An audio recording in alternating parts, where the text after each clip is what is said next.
রাজনৈতিক দলগুলোর সাথে জাতীয় ঐক্যমত্য কমিশনের দ্বিতীয় পর্যায়ের সংলাপ অনুষ্ঠিত হয়েছে। দ্বিতীয় পর্যায়ের সংলাপ শেষে ঠিক এই মুহূর্তে রাজনৈতিক দলের প্রতিনিধিদের মধ্যে বিএনপির নেতা সালাউদ্দিন আহমেদ সংবাদ সম্মেলনে কথা বলছেন। আমরা সরাসরি চলে যাচ্ছি ফরেন সার্ভিস একাডেমিতে। প্রশ্ন উত্থাপিত না হয় যে আপনাদের তো জাতীয় ঐক্যমত্য কমিশনে জাতীয় সনদের সিগনেচার করেছিলেন 2টা, এখন কেন 4টা করবেন, সেই প্রশ্নটা অ্যাভয়েড করার জন্য আমরা বলেছি সংবিধান সংশোধনী বিল এবং জাতীয় নিরাপত্তা সংক্রান্ত বিষয় দুটো আমরা ইশতেহারে উল্লেখ করব। যদি ম্যান্ডেট পাওয়া যায় তাহলে পরে আমরা এটা বাস্তবায়ন করব।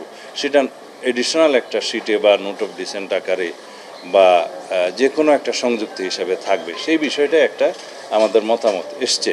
কিন্তু সংবিধান সংশোধনী বিল সংক্রান্ত আরও কয়েকটা মেজর পার্টিস যারা আজকে অ্যাবসেন্ট ছিলেন তারাও কিন্তু এক জায়গায় একমত ছিল আমাদের এটার সাথে।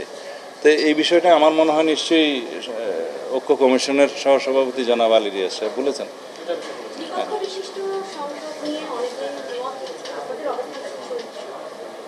আমরা দ্বিপক্ষ বিশিষ্ট পার্লামেন্ট প্রতিষ্ঠার প্রস্তাব তো অনেক আগেই দিয়েছি, আমরা 31 দফায় দিয়েছি, আমরা লিখিতভাবে সংস্কার কমিশন কাছে দিয়েছি এবং এখনো আমরা সেই জায়গায় আছি। ছোট প্রশ্ন ভাই, পিছন থেকে করি, তুমি সামনে এসে করো। সেটা হচ্ছে যে ভাই, যেই আলোচনাটা আজকে করলেন যে আপার হাউসে কোনো বিল যদি যায় যেটা লোয়ার হাউস থেকে পাস হয়ে গেছে সেটা কতদিন আটকাইতে পারবে এবং ফেরত আসার পর আর পাঠাইতে হবে না, যেটা আপনারা বলছেন। তো আমার যেটা প্রশ্ন সেটা হচ্ছে যে কনস্টিটিউশন অ্যামেন্ডমেন্টের ক্ষেত্রে আপার হাউসে যে 2/3 মেজরিটির যে বাধ্যবাধকতা করা হচ্ছে, যে প্রস্তাব করা হচ্ছে বাধ্যবাধকতা প্রস্তাব, সেইটার বিষয়ে আপনারা বলছেন কি? এখনো পর্যন্ত আপার হাউসের প্রতিষ্ঠার জায়গায় তো সবাই একমত হয়নি। যদি একমত হয় এবং আসন সংখ্যার ব্যাপারে একমত হয় তখন ওই যে রেসপন্সিবিলিটি, পাওয়ার্স ইত্যাদি এগুলো ফিক্স করা হবে, কর্মপদ্ধতি, ক্ষমতা ইত্যাদি নির্ধারণ করা হবে, তখন গিয়ে এই প্রশ্নটা প্রাসঙ্গিক হবে। সব মশার বিরুদ্ধে সুরক্ষা দিতে এলো বসুন্ধরা এক্সট্রিম অ্যারোসল, মশার বিরুদ্ধে এক্সট্রিম সুরক্ষা। যে আমরা সেই লোয়ার হাউসের যে পাশকৃত বিল কতদিন ওখানে রাখার জন্য আমরা একমত হব, সেটা মোটামুটি একটা রাফ আলোচনা হয়েছিল যে নিম্নকক্ষে পাশকৃত যে কোনো বিল উচ্চকক্ষে 1 মাসের বেশি তারা ধরে রাখতে পারবেন না। হ্যাঁ, অ্যামেন্ডমেন্ট সংশোধন, কনস্টিটিউশন অ্যামেন্ডমেন্টের ব্যাপারে অবশ্যই আমাদের যেটা দলগতভাবে প্রস্তাব আছে দলীয়ভাবে, সেটা হচ্ছে 2/3 মেজরিটিতে যেহেতু লোয়ার হাউসের সংবিধান সংশোধনীটা অ্যাপ্রুভ হতে হবে, একই প্রভিশনটা আমরা উচ্চকক্ষেও রেখেছি। এখন সেই আলোচনাটা পাওয়ার্স ফাংশন যখন ঠিক হবে তখন এটা নির্ধারণ করা যাবে। এখন আপাতত এটা প্রস্তাব। ধন্যবাদ।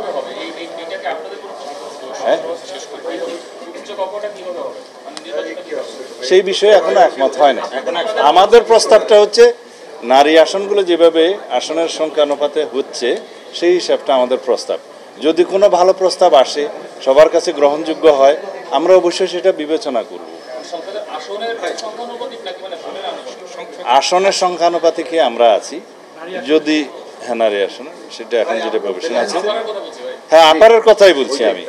কিন্তু যদি কোনো উপযুক্ত প্রস্তাব আসে এবং সবাই যদি সেটা সঠিক বিবেচনা করে গ্রহণযোগ্য হয় তখন সেটা আমরা বিবেচনা করবো। এখন ওই জায়গায় আসে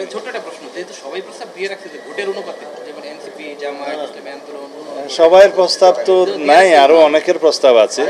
আমাদের সাথে যুগপথ আন্দোলন শরিকের অনেকের প্রস্তাব আমাদের মতো আছে, 12 দলের প্রস্তাব আছে, এই যে লেবার পার্টির প্রস্তাব আছে, এগুলোও তো একটা অ্যাকাউন্টে নিতে হবে।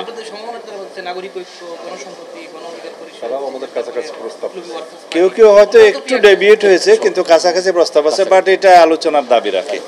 এটা আলোচনার দাবি রাখে। বিএনপি কি এখন পর্যন্ত কোনো অবস্থানে, মানে কোনো ইস্যুতে, কোনো আলোচনায় তার অবস্থান কম্প্রোমাইজ করেছে কিনা? কারণ আমরা দেখছি আর্টিকেল 70 থেকে শুরু করে বিভিন্ন ইস্যুতে আপনাদের যে লিখিত অবস্থা, সেখান থেকে আপনারা এক চুলো সরেন। এই ক্ষেত্রে ঐক্যমত্য কমিশন বিস্তারিত রিপোর্টে যেগুলো আলোচনা আগে হয়েছে এগুলো যদি আপনারা দেখেন, আমাদের প্রস্তাবের বাইরে বহু প্রস্তাবে আমরা একমত হয়ে গিয়েছি আলোচনা, সেটা ঐক্যমত্য কমিশনের সাথে আলোচনা করলেই দেখবেন।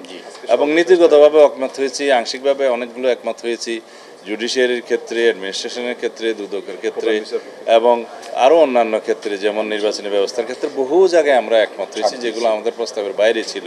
আলোচনার ভিত্তিতে একমত হওয়া যায় এবং তারাও বিভিন্ন রকমের সংশোধনের মাধ্যমে এসছে যে এইভাবে হলে কেমন হয়, আমরা বলছি ঠিক আছে এইভাবে হলে ভালো হয়।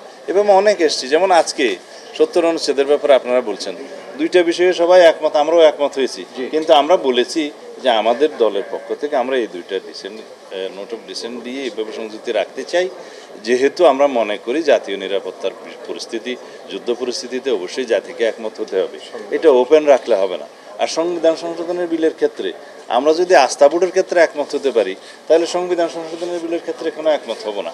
তো যেহেতু কিছু কিছু রাজনৈতিক দলের এ বিষয়ে আপত্তি আছে, সেজন্য আমরা বলেছি এটা নোট অফ ডিসেন্ট আকারে বাইরে রাখুক। যদি আমরা ম্যান্ডেট প্রাপ্ত হই, তখন যাতে আমাদের কোনো অসুবিধা না থাকে, জাতির কাছে যাতে আমরা পরিষ্কার থাকি যে এগুলো তো আমাদের ইশতেহারে ছিল বা আমাদের প্রস্তাবে ছিল। ধন্যবাদ।